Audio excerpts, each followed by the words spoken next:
They told her no. They told her she didn't belong. But instead of walking away, she came back and bought the entire neighborhood. This is the story the HOA never saw coming. Cut to black screen. Title appears, HOA denied black woman a home. She bought the whole neighborhood instead. Beat of silence. Then soft piano music begins. For as long as Maya Johnson could remember, she had dreamed of owning her own home. Not just any home, but a place where her family could grow, where her children could play safely, and where she could finally say, "This is mine." Maya wasn't just a dreamer. She was a doer. She worked long hours as a financial consultant, built a reputation in her community, and carefully saved every dollar she could.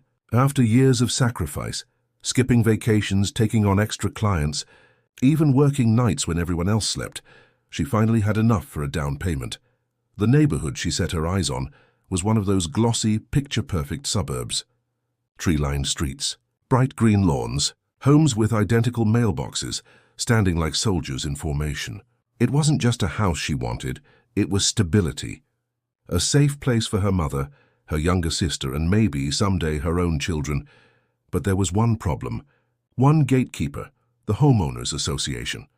To most people, the HOA is just a group that makes sure lawns are cut and houses look neat. But to Maya, the HOA became something far darker. When she put in her offer for the house, she expected the usual: paperwork, inspections, signatures. Instead, she was called in for something she hadn't anticipated, a meeting with the HOA board.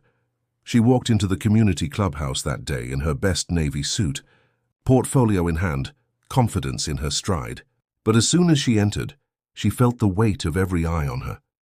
The board was made up of 5 people, all older, all white, all staring at her like she had wandered into a place she didn't belong. They didn't even bother with pleasantries.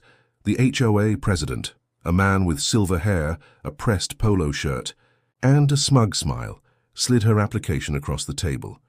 "We've reviewed your application," he said coldly, "and unfortunately, we're going to have to deny your purchase request." Maya blinked, confused. "Deny? I offered full asking price. I'm pre-approved. My credit score is excellent." The president leaned back, fingers laced. "This neighborhood has standards, and we just don't feel you'd be the right fit." Her stomach sank. The words weren't direct, but she knew exactly what they meant. Maya walked out of that meeting with her heart pounding. She had faced rejection before, in business, in life, but this felt different. This wasn't about money. This wasn't about paperwork. This was about her, her skin, her identity, her presence in a place they didn't think she belonged. When she got home, her mother was waiting eagerly. "So, did we get the house?" Maya swallowed hard.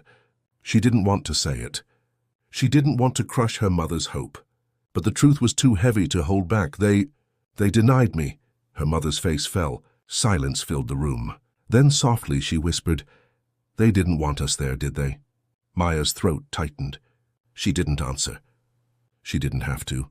That night, Maya couldn't sleep. She lay in bed staring at the ceiling, the words of the HOA president echoing in her head. "We just don't feel you'd be the right fit." It wasn't just a rejection. It was an insult. A challenge, a declaration that people like her were unwelcome in certain spaces. But Maya wasn't built to accept defeat. She was built to rise. By sunrise, she made herself a promise: if they don't want me in their neighborhood, I'll build one of my own. She had no idea how she was going to do it. No blueprint, no investors, no plan. Just fire in her chest and a determination that burned hotter with every passing hour.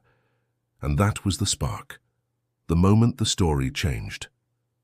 The rejection that would set in motion a chain of events nobody could have predicted. Maya started researching. At first it was just curiosity, looking up how neighborhoods were developed, how land was purchased, how builders worked with city councils. But soon, curiosity turned into obsession. She spent nights reading zoning laws, mornings calling real estate agents, weekends driving past empty lots and abandoned land. The more she learned, the more she realized this wasn't impossible. Hard, yes. Expensive, absolutely, but not impossible. And if there was one thing Maya knew about herself, it was that she didn't run from the impossible. Act I continues for count 800 words, with more detailed emotional beats. Maya faces skepticism from friends, remembers her childhood in underfunded neighborhoods, vows to create a space where kids like her never feel unwelcome again, and starts putting her plan into motion. She hits early setbacks.